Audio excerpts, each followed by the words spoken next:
ওরাকে ইবনে নাফিল বললেন, হে নবী, হে মুহাম্মদ, তোমাকে ইব্রাহিমের মতো তোমার লোকেরা অত্যাচার করবে। হে মুহাম্মদ, তোমাকে ছোট্ট ছোট্ট ছেলেরা তোমাকে অপমান করবে, লাঞ্ছনা করবে। আল্লাহ রাসূল যখন এই কথা শুনেছেন, শোনার পরে তিনি আত্মহত্যা করার জন্য তিনি একটা পাহাড়ে উঠে গেলেন। যখন ওহী বন্ধ, তিনি একটা পাহাড়ে উঠে গেলেন। পাহাড়ের যখন চূড়ার অর্ধেক যখন উঠে গেলেন, তখন আসমান থেকে জিবরাইল আমিন বললেন, এ মুহাম্মদ, আপনি কোথায় উঠতেছেন? আপনি কিসের জন্য, কি জন্য উঠতেছেন? তখন আল্লাহ রাসূল তিনি আসমান দিকে তাকাইয়া দেখলেন যে একজন মানুষের সুরতে জিবরাইল আমিন তার সাথে কথা বলতেছেন।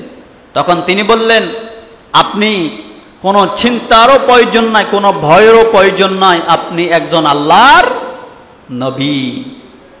আপনার কোনো চিন্তারও প্রয়োজন নাই, কোনো ভয়েরও প্রয়োজন নাই, আপনি একজন আল্লাহর নবী। আল্লাহ তাআলা আপনাকে পৃথিবীতে পাঠাইছে, ইয়া আইয়ুহান নাবিয়্যু ইন্না আরসালনাকা শাহীদা ওয়া মুবাশশিরা ওয়া নাযীরা। আপনি মানুষকে দুনিয়ার জমিনে ভয় ভীতি দেখাবেন, মানুষকে আদর্শের পথে ডাকবেন, মানুষকে সুন্দর পথ দেখাবেন, মুস্তাকিমের পথে, সিরাতুল মুস্তাকিমের পথে পরিচালিত করবেন। কিন্তু আল্লাহ তাআলার এই দাওয়াত, এই তাবলীগী কাজ একমাত্র আপনাকে দিয়েছেন, আর কাউকে দেয় নাই। আর মনে রাখবেন, আপনার পরে পৃথিবীতে আর কোন নবী আসবে, আপনি শেষ নবী, আপনি শেষ নবী, আপনার পর আর কোন নবী আসবে না। যখন এই কথা বলেছে, বলার পরে আল্লাহ নবীর মনে একটু সান্ত্বনা হলেন, তিনি চলে গেলেন।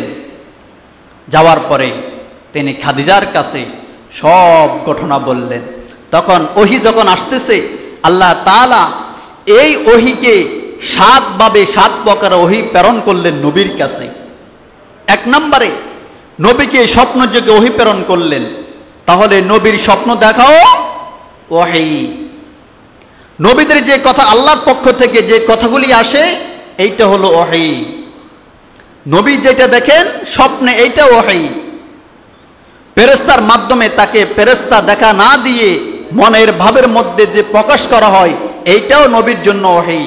3 নম্বরে ফেরেশতা মানুষের আকৃতিতে, জিবরাইল আমিন ফেরেশতার আকৃতিতে আল্লাহ নবীর কাছে এসেছেন ওহী নিয়ে। 4 নম্বরে ঘটনার দবনিতে যখন ওহী নাজিল হতো, এমন একটা শব্দ, বিকট শব্দ হতো, আল্লাহ রাসূল উট দিয়ে কোথাও যাইতেছেন, এই উটগুলি বসে যাইতে ওহীর ভারে। এই জন্য আল্লাহ রাব্বুল আলামিন বলেন, লাউ আনজালনা হাযাল কুরআনা আলা জাবালিন লারাআইতাহু খাশিআম মুতাসাদ্দিআম মিন খাশিয়াতিল্লাহ ওয়া তিলকাল আমসালু নাদরিবুহা লিন-নাসি লাআল্লাহুম ইয়াতাফাক্কারুন। এ নবী, আমি কোরআন নাজিলের জন্য পাহাড়কে বলেছিলাম, লাউ আনজালনা হাযাল কুরআন আলা জাবালিল, আমি ফেরেশতা, আমি পাহাড়কে বললাম, এ পাহাড়, আমি তোমার উপরে কোরআন নাজিল করব। পাহাড় বললেন, হে আল্লাহ রাব্বুল আলামিন, তোমার কোরআনের ভার আমি নিতে পারবো না। আমি জমিনের উপরে নাজিল করতে চাইলাম, জমিন বলবো আমি পারবো না। বা আমি যখন পানির মধ্যে নাজিল করতে চাইছিলাম, পানি বলবো আমি পারবো না। হুদাল লিন-নাস ওয়া বাইনাতিম মিনাল হুদা, আমি মানুষের উপরে কোরআন নাজিল করেছি, পশু পাখি কোরআনের বহন করতে পারে নাই। যখন কোরআন নাজিল হতো, আল্লাহ রাসূল সাল্লাল্লাহু আলাইহি সাল্লামের উপর যখন কোরআন নাজিল হতো, তখন পশু পাখিগুলি একবারে বসে যাইতেন। ঘন্টার দবনিতে যেই কোরআন নাজিল হতো, ওহী আসতেন। ওহী আসার কারণে আল্লাহ রাসূলের কপাল পর্যন্ত ঘেমে যেতেন, সমস্ত শরীর ঘেমে যেত।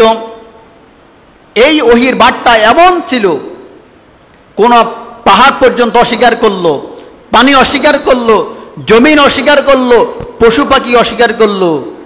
তাহলে এই কোরআনটা নাজিল হয়েছে কার উপরে? নবীর উপরে। কার জন্য? হুদাল লিন-নাস ওয়া বাইনাতিম মিনাল হুদা, মানুষের জন্য, মানুষের হেদায়েতের পথে আনার জন্য।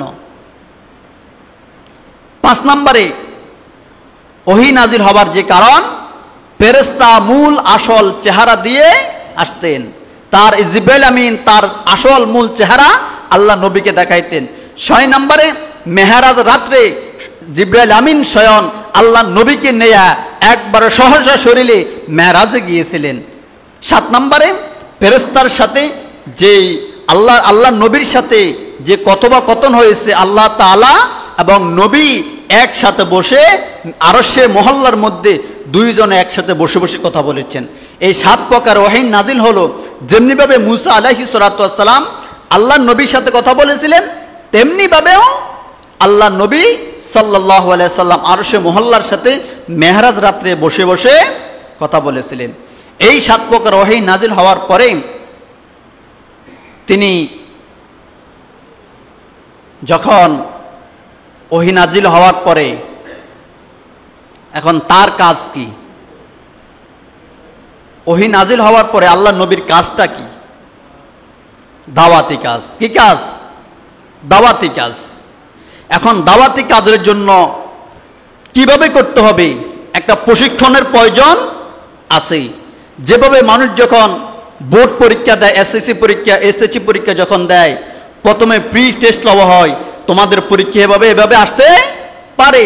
একটা পরীক্ষা নেয়, এক্সাম্পল সাধারণভাবে একটা পরীক্ষা নেয়। পরীক্ষার আগের বোর্ড পরীক্ষার আগে সাধারণভাবে প্রস্তুতি নেয়। আল্লাহ তাআলা তার প্রিয় নবীকে দাওয়াত দেওয়ার আগে কি বিষয়ে কথা বলতে হবে, কোন ধরনের কথা বলতে হবে, আগে এক